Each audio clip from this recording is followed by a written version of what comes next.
May 2023, I need not remind this House or this nation what happened in my state of Manipur. What has been happening for the last 19 months? The last time I got to speak in this August House, I very clearly said, as a citizen of this nation and as a family that has contributed in building this nation, it is my right to ask for justice. Why is it till today that my Prime Minister, someone who this nation believes, someone who I also wish to believe, why is it that till date he is not answerable to the people of Manipur? Why? Is it too much? Is it too much for me to ask? On behalf of those civilians that have elected me here today, sir,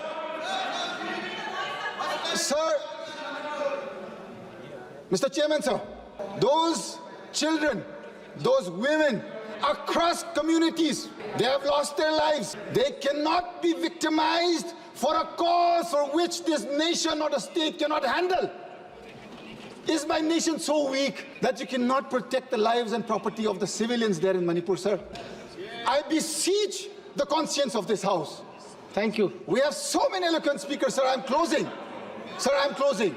Please, please. Sir, in the end, I wish to beseech upon the conscience of this House, especially all the honorable members of the ruling bench. This is not a war against either party, be the Treasury or the opposition. This is a war against humanity in this country. Please, Mr. Chairman, sir, I am from a village in the far northeastern state of Manipur. My village is called Shangshak. In the spring of 1944, when the Great Second War reached that part of the country, my village was where the Battle of Shangshak took place for a week. Hundreds and hundreds of Allied forces as well as Japanese forces, they lost their lives there. It was the Battle of Shangshak that ensured that Allied forces could reach Kohima in time so that the onslaught of the Japanese could be stopped. Sir, the nation was built. 1950, as we all know, the Constitution was adopted, enacted. That part of the country, we never knew what was being discussed. Our people never ever knew what was happening in these great halls, what our founding fathers were discussing for the welfare and the future of that part of the country. Many amendments were required. One such amendment that happened in '63 was Article 371A for the state of Nagaland. In 1971, Article 371C for the state of Manipur. It was because at the time in 1949, when the Constituent Assembly discussed the Constitution, many parts of our nation were left out. Our nation is a plural nation. That is the belief that we had grown up with. We have studied our whole lives that this nation is a nation that constitutes pluralism. The core and identity of our nation is the plurality that this nation exudes so proudly. Why is it today? I have seen many eloquent speakers. I am grateful across both sides of this House. You have spoken on the Constitution. Where was the Constitution on the 4th of December 2021 when my armed forces, Special Forces of the 21 Special Force Paras, they killed 6 civilians who had gone to work in coal mines, coming back home to their families. Because you had cut down the budget for Narega, they did not have a source of income that they had to go and work in the coal mines on the way back. The best of our forces, the 21 SF, they mowed down 6 unarmed civilians.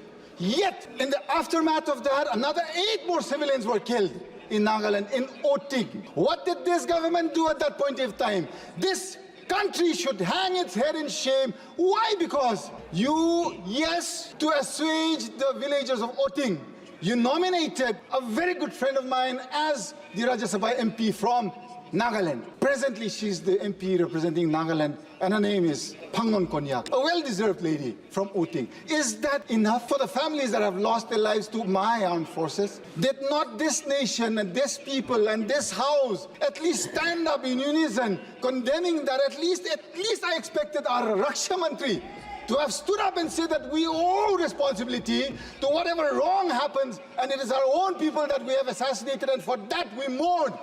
Till date, that is missing. Are we not a part of this nation? I ask you, Speaker, sir. Mr. Chairman, 3rd May 2023, I need not remind this House or this nation what happened in my state of Manipur.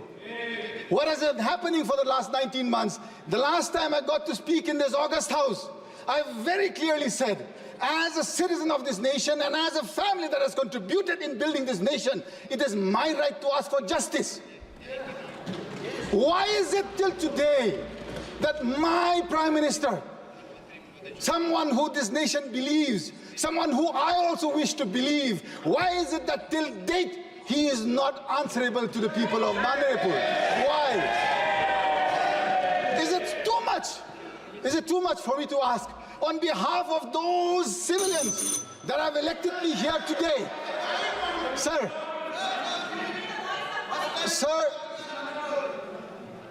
Mr. Chairman, sir, those children, those women across communities, they have lost their lives. They cannot be victimized for a cause for which this nation or the state cannot handle.